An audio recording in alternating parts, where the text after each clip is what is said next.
Hi, I'm Rod Costner, the Assistant Director in the UCO Office of Student Conduct. This short presentation will focus on the demand for integrity and ethical behavior from both nursing students and those already working in the field of nursing. The UCO Code of Student Conduct can be found at uco.edu/conduct code. The UCO Code of Student Conduct is intended to foster a safe and civil learning environment for everyone on the UCO campus. Behavior such as bullying, harassment, stalking, intimidation, or any other uncivil behavior is strictly prohibited and will not be tolerated. Additionally, all students are expected to live and act with integrity, and any form of academic dishonesty will result in significant consequences. The UCO Office of Student Conduct has a pretty simple mission. 1. We determine responsibility in reported cases of misconduct and/or concerning behavior by students. And 2. We apply educationally appropriate outcomes. I often tell students that the goal of the Office of Student Conduct is to help them learn to make better decisions. The Office of Student Conduct adheres to a preponderance of evidence standard. In other words, the goal is to determine what most likely happened.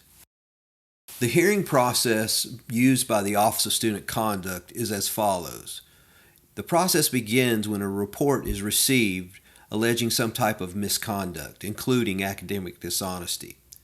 Next, a notice is sent to the student requesting a meeting with a representative of the Office of Student Conduct. At the same time, an investigation is begun to see what evidence there is to support the allegations. Next, the student will meet with the investigator and be given an opportunity to tell their side of the story.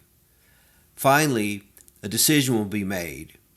There's enough evidence to support that the student did violate the Code of Conduct, or there's not enough evidence to support that the student violated the Code of Conduct. If it's believed the student did not violate the code, the case will be closed. If there is enough evidence to support that the student violated the code, then the student could be assigned sanctions. Either way, a notice of outcome will be sent to the student, informing them of the outcome. The American Nursing Association Code of Ethics upholds values that are often second nature to practicing nurses, but are frequently challenged by the failings in U.S. healthcare and by negative social determinants of health. The American Nursing Association's Code of Ethics consists of 9 provisions and their accompanying interpretive statements. The first provision requires that every nurse act with compassion and respect for inherent dignity, worth, and unique attributes of every person. The following are examples of unethical conduct sometimes found in the nursing profession. Appropriating, without authority, medications, supplies, or personal items of the client or agency. Falsifying documents submitted to the Department of Nursing or in the clinical setting. Violating the confidentiality of information or knowledge concerning the client. Conduct detrimental to the public interest. Impersonating a licensed practitioner. Permitting another person to use his or her nursing student identification for any purpose. Violating the American Nursing Association Code of Ethics. All UCO nursing students should understand that any form of unethical behavior, including academic dishonesty, could and likely will result in that student being dismissed from the nursing program.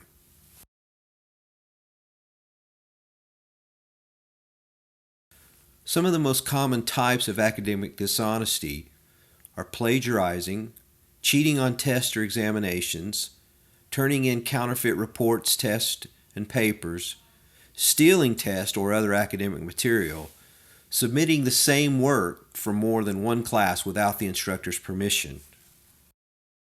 Plagiarism includes, but is not limited to, the use, by paraphrase or direct quotation, of the published or unpublished work of another person without full and clear acknowledgement. An easy way to understand what constitutes plagiarism is to ask yourself 2 questions. 1. Is this my original idea? And 2. Is this common knowledge? If anyone else has written about the subject and influenced your idea, it is probably not original. Common knowledge is easy to identify. For instance, most people in America and around the world know that Washington, D.C. is the capital of the United States.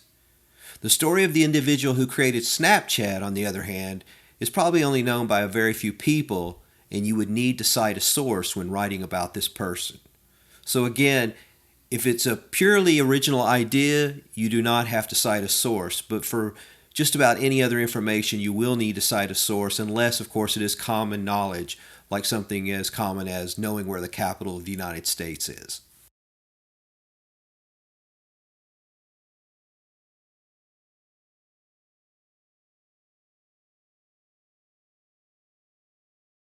Each instructor sets the policies for all assignments and exams. If the student violates the instructor's stated policies, it may constitute a violation of the Code of Student Conduct. An example would be when the instructor states that no cell phones are allowed to be out during exams.